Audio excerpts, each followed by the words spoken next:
Live from the JSA Podcast Studio, presenting Data Movers, showcasing the leaders behind the headlines in the telecom and data center infrastructure industry.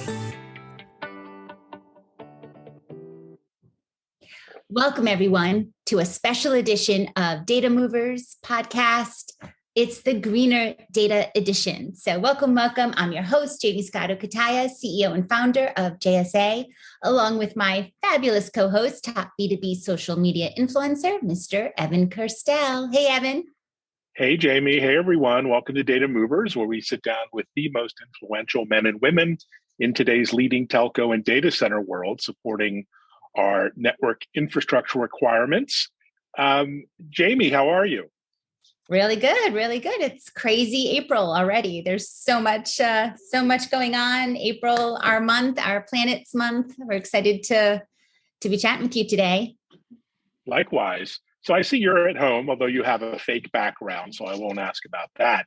But do you have a lot of technology at home, smart technology, IoT, smart applications? Are you a techie adopter as well as being a thought leader? For sure. My husband drags me along. He's a tech guru. And so ever since knowing him, actually, his homes and then our collective home has been very high tech. Yeah. And so there's tech that really is fun and sort of entertainment. For example, I have my Philips Hue lighting, and when it rains, the Philips lighting turns purple, so purple rain. So I enjoy all that, the gadgets and all that stuff. But any beyond entertainment, any use cases for your gadgets or tech that are kind of actually for good, either for environmental reasons or energy savings, things like that? Well, I'll tell you, this Greener Data series podcast have been giving me so many great ideas. Both Dean Nelson and Bill Clayman had given us some apps that I'm like, I need to try out, making sure I'm regulating my water usage at home and energy efficiencies. So I'm excited to definitely get more green with my tech. Right now, I'm in baby mode. So my biggest tech probably be Nanit, to making sure that my baby's breathing and sleeping well at night. That's a good use case. Yes.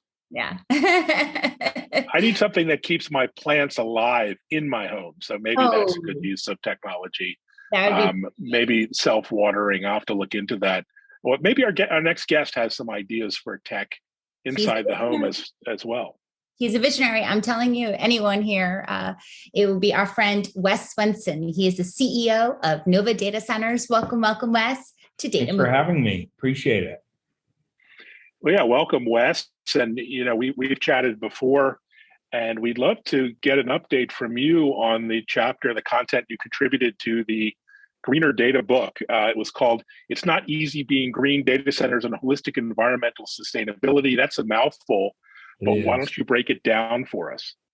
Yeah, I attempted to really define kind of the large spheres of environmental impact that data centers have and what we can do to remedy that, pretty quickly as a data center.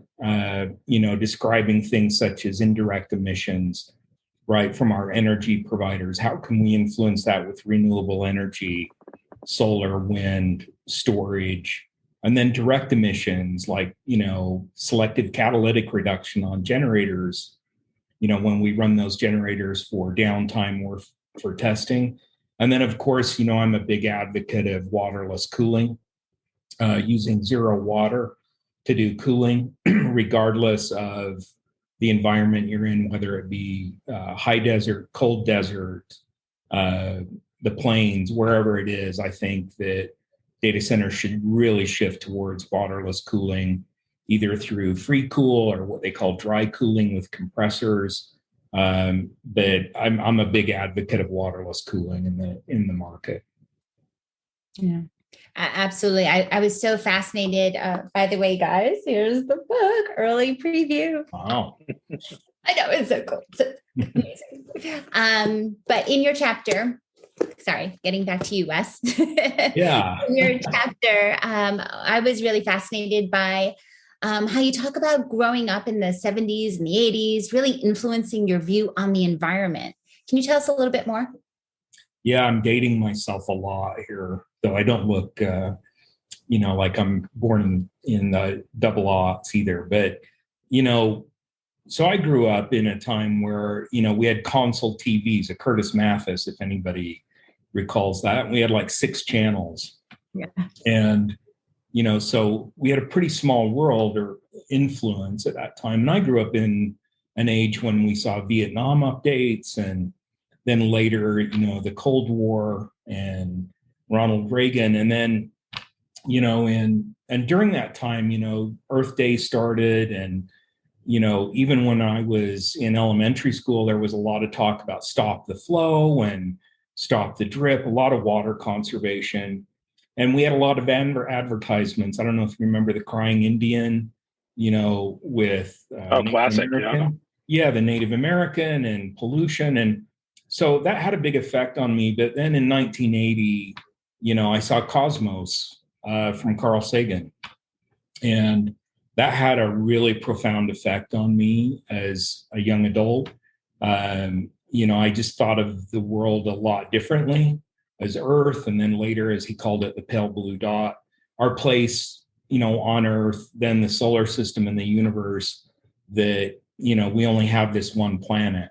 Mm-hmm. And to really, it had a big impact on me. And then, of course, as we emerged from the Cold War, we had, more time to think about more altruistic things, if you will. At least I feel that way. And I think the environment became, a much bigger storyline, which it should have always been probably, but maybe we just never really had the convenience of thought at the time. So for me, that's how I grew up, and that was how I was influenced. But it had a big impact. I would say Carl Sagan and Cosmos had a huge impact on me. Yeah, that's pretty deep. Yeah, I grew up with a father in a Volvo belching diesel smoke out of the back, sure, with no seatbelt on. So yeah, it's definitely times have changed, and it's brand new thinking about the environment from that time. And just observing, many data centers are getting a bad rap, some deservedly so, on environmental impact. So what should the viewers, listeners take away regarding the current state of the art in data center sustainability and how to create greener facilities? Yeah, I think that if you think about data centers, these are like cruise ships, not speedboats. They take a lot of time to turn. Mm-hmm. They don't just flip around, right, like a speedboat. So they take a lot of time. These are really, there's a lot that goes into site selection, the design, the build, and then the equipment of the age, right? So what we used to build 10, 15 years ago is different than what we build today. So it does take a deeper understanding, again, that these are not speedboats, that they take time to turn. But I think the biggest impact is that if you're doing a new build today, or what we call a greenfield build, you should really be putting the environmental sustainability at the forefront of design when you're building one of these. As far as older data centers go, they can still have an impact in the change out of equipment, even the slightest thing like moving to renewable energy with your energy provider. We can be big agents of change, an influencer on the environmental side of power, which has a big impact. And then I think on waterless cooling, that is generally something you can change out that is not always economically feasible. I would also say that it's up to the leaders in the data center industry to influence this change before, say, governmental impact changes are required. They don't require data centers to go to renewable energy today, but we can take the step towards doing that. Why should we be told to do that? Quite honestly, we should take the first steps. I don't think it's like even a lot of emissions control in a lot of these cities. Some do require selective catalytic reduction on the generators and some don't. To me, if you're installing a new generator, you should put it in. Even if it's not required, you should take a step. Things like that, I think, are really up to the leaders in this industry to take steps towards rather than being told to do it. Well said, well said. And really that's one of the big pushes I'm hoping that comes out of reading greener data is that this is of the industry, for the industry, by the industry, that we're taking the charge here. And we have so much ground we can cover collectively as we are a big percentage of that global energy consumption. And, when I think about your amazing data center campus in Utah, which you opened in September last year, gosh, it's a pretty bend. Yeah, wow. But anyway, I think of you as sort of a poster child, if you will, for how data centers can be more green. You really did so many wonderful things right. Can you tell our viewers some of your data center sustainability features? Yeah, so, this was a brand new design, something I'd been contemplating for years, of a really large scale facility that, of course, renewable energy as part of that component through, our energy provider, waterless cooling. So we use zero water to cool the facility. And we achieve, ratios, incredible ratios of, say, for every, kilowatt it takes to power a server, it takes 0.2 kilowatts to cool it. So it's very efficient on cooling. We also use ambient air. Part of the reason we selected the site we did, it sits at about 5,300 feet of elevation. And so we're able to use the cool winds coming in, from the west that hit the mountainside and come into the data center. So we use that cool air also to accompany the cooling. We did almost 3 feet of insulation between the exterior and the interior of the data center. So it can work just like your home. So we have almost 3 feet of insulation. Just the exterior walls are 14 inches thick. Again, just to cushion that energy consumption. We used low emissions interior products, recycled materials, as many local vendors as we could use. We have a LEED silver data center and office building. So we've done a lot, but it goes all the way from A to Z, which is site selection to even using a lot of local vendors just to, reduce the amount of emissions that we produce to produce the data center. Even the angles of the data center were chosen so that the equipment wasn't south facing, so that the equipment is both east and west, taking the shadows from the east during the day and the western winds in the afternoon. So a lot went into it in the design. Incredible. Well, it's on my bucket list to take a tour of the facility and then hang out for a couple of weeks in the mountains, Evan. By the way. Always. All right. But until then,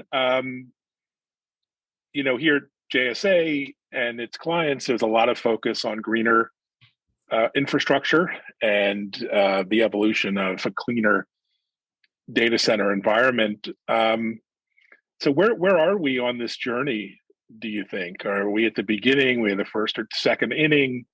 Give us some context. Yeah, I mean, I consider it to be at the early stages, quite honestly. I mean, if you think about it, the internet's 30, 31 years old, right, since the Netscape browser. And so, I consider anybody I meet 30 years old to be pretty young.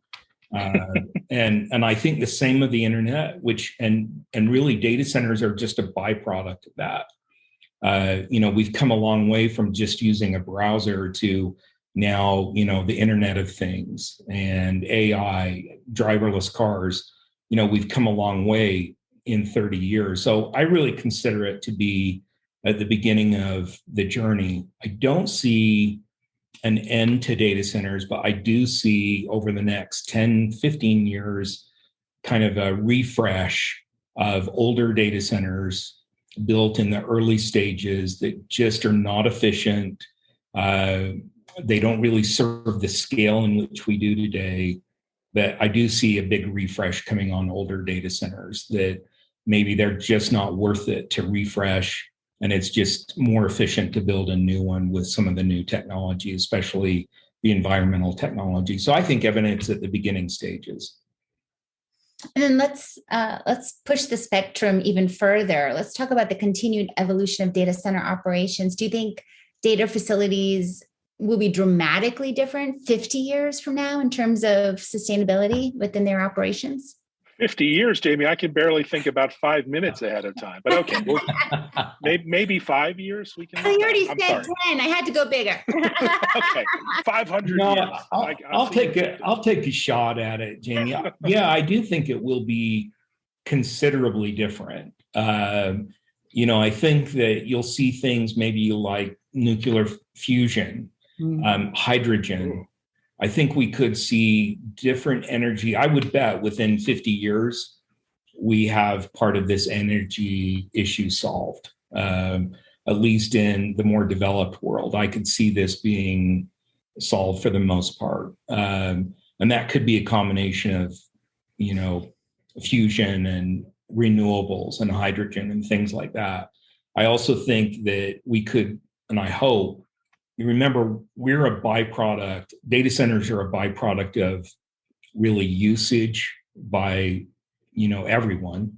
And then the chip makers, right, that provide the chips to the servers, that provide them to our clients.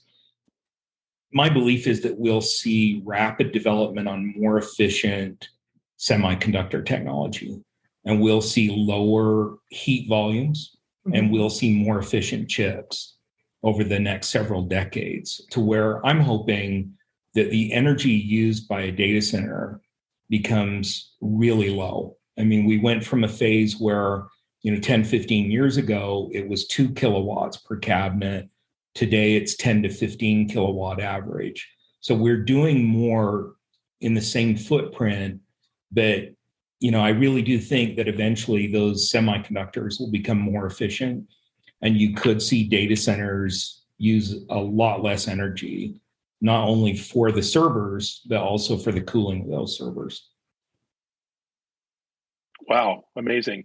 Maybe even data centers could produce energy one day. Maybe we could. We could certainly heat some homes. I can tell you that with what we produce. But I agree, Evan. I mean, yeah, it's who knows, but I do think it will be dramatically different in 50 years.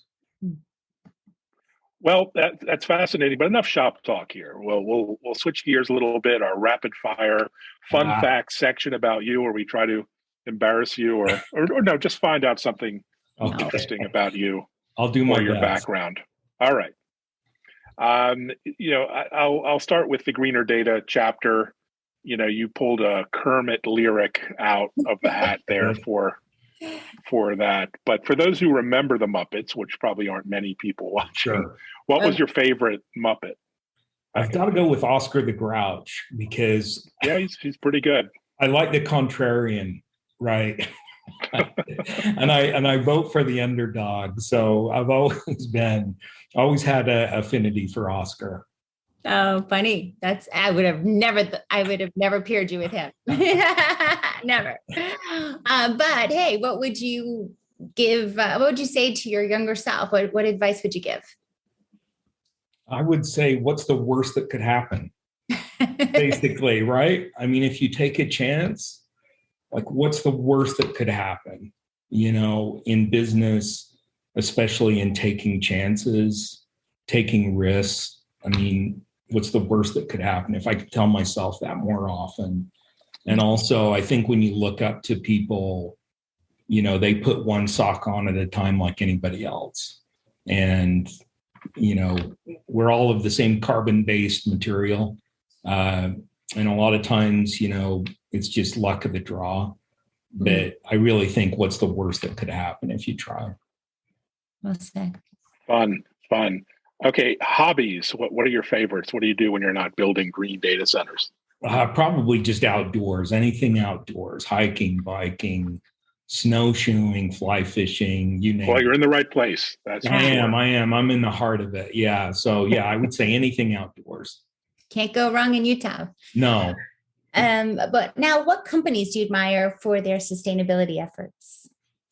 I'd say, at least in, my world, Apple, I'm really, I'm amazed at what they do with their facilities and the surrounding communities. I mean, I've seen and driven by a lot of their locations, and I'm just gobsmacked about the amount of solar and shading, and just really, even down to a lot of times data centers can be quite ugly, let's say.